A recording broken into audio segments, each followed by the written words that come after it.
let's have a look at the relationship between WatchMeFly and the Balloon Live app and Balloon Live sensor. So at the start of a competition or before the competition, the director or the organisers will create the pilot list in WatchMeFly, and in there they will issue each pilot with a Balloon Live token. Then they will email those tokens out to each of the pilots.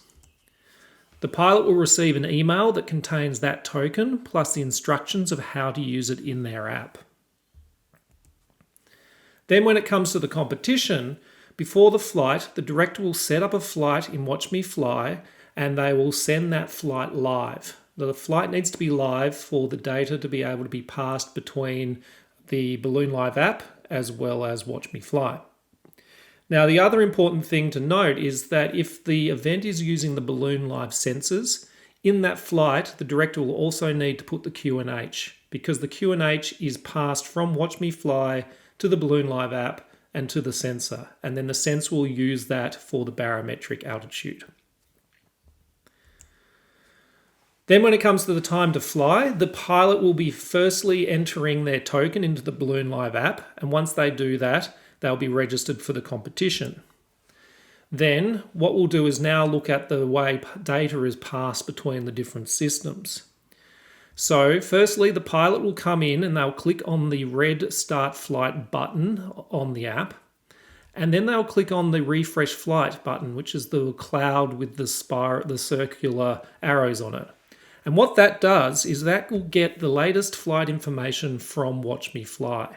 So if there is a flight live, it will pass the flight information to the app from WatchMeFly.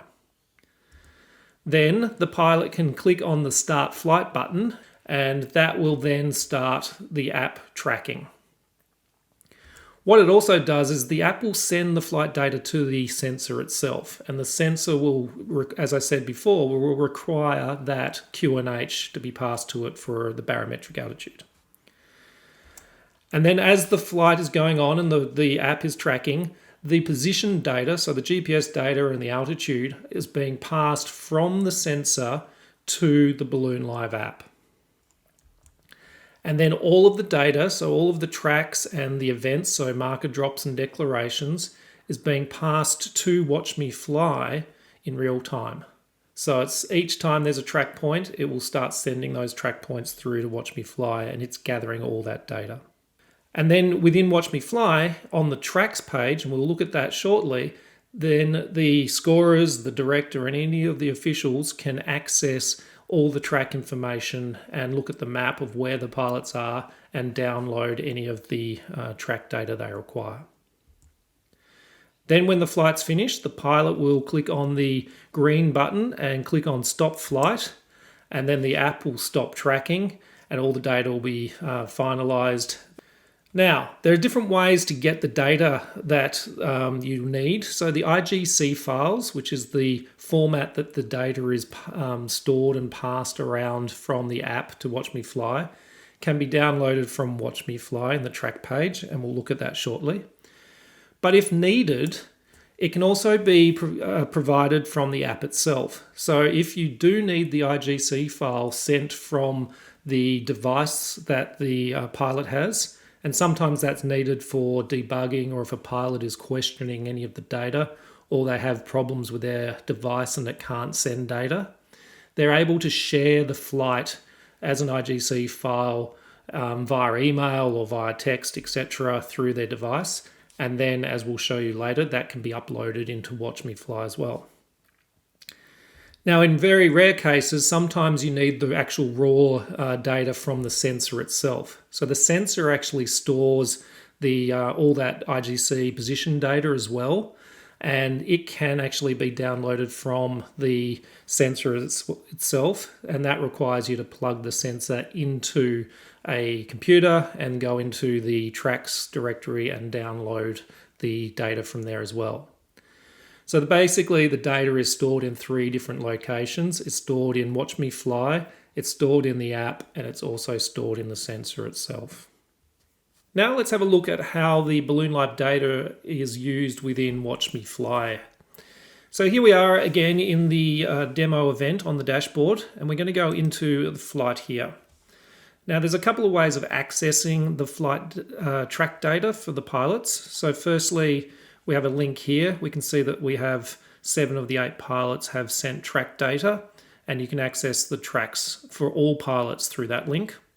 Or in the flight data table here for the pilots, you can access each of the individual pilots' track data, which is probably the more common way of doing it. So firstly, let's go and have a look at Aldo's track data.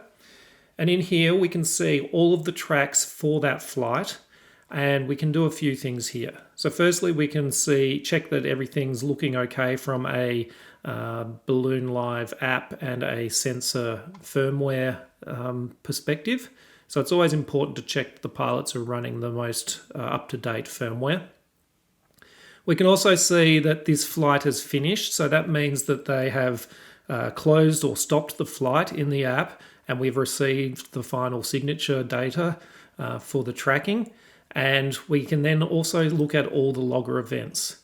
So in here, by clicking logger events, you'll be able to see when the app has connected or disconnected from the sensor. And so if they ever have connection problems and the app no longer can contact the sensor, you'll see that in the list of events. We can also see goal declarations. We can see what they've actually declared. So in this case, it was a 4-4 coordinate.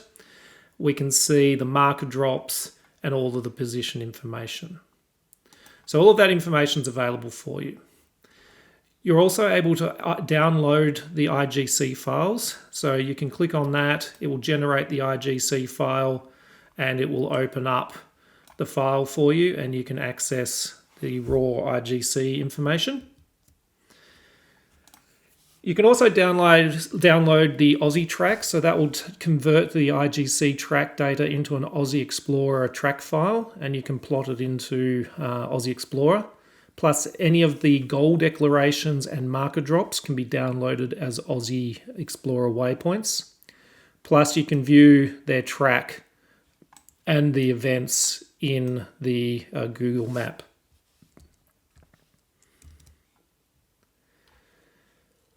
Now let's look at a couple of circumstances that often happen during events. So if we come back to the flight data list here, you'll see for a couple of pilots we have these exclamation marks. And that means that there are multiple tracks that have been recorded for that flight for that pilot. So firstly, let's go and have a look at Jules Winford and see what's going on here. What we can see here is that there's actually 2 tracks for Jules. One has been captured, but it only has 61 track points, and then the other one has about 6,000. Because we're normally tracking a track point per second, this gives you an indication that this one's only been tracking for about a minute, so it's probably not a legitimate track.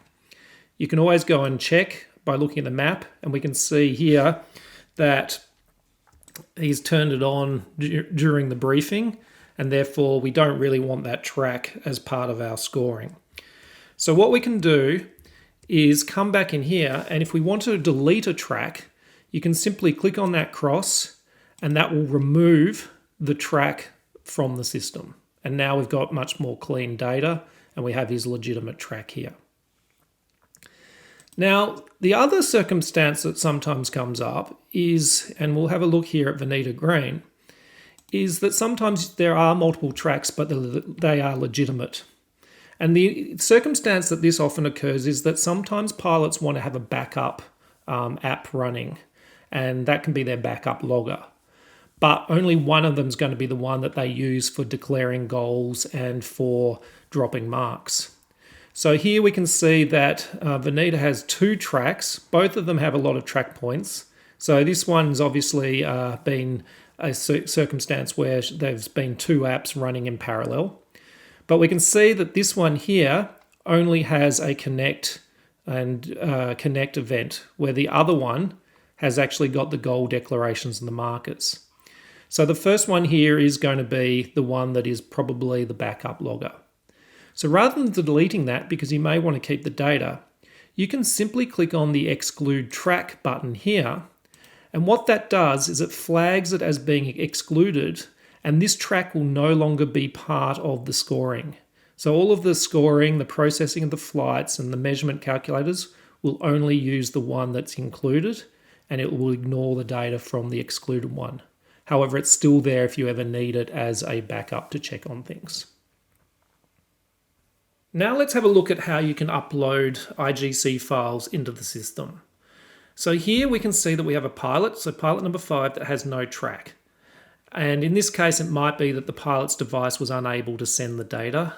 So you may want to have the pilot share with you, as we showed earlier, from their app, the IGC file directly from it. So if that's the case, what we can do is we can come into the pilot's track page, click on Import IGC, and then we can find the file that they've provided us. So here we can see we have an IGC file. You can simply hit Process File, and that will upload the data into WatchMeFly as if it had been passed in real time during the flight. So all of the information's available that you would require. If you need more information about the Balloon Live app and the Balloon Live sensor, go to balloonlive.org, and on that site there is heaps of information, including the links for registering your event to use the Balloon Live app, as well as plenty of support, software downloads, and FAQs that will really help you understand how everything works and also address many of those common questions that come up. Also, if you do have any questions that aren't answered by the site, make sure you send an email to support@balloonlive.org, and then the team will be able to help you out.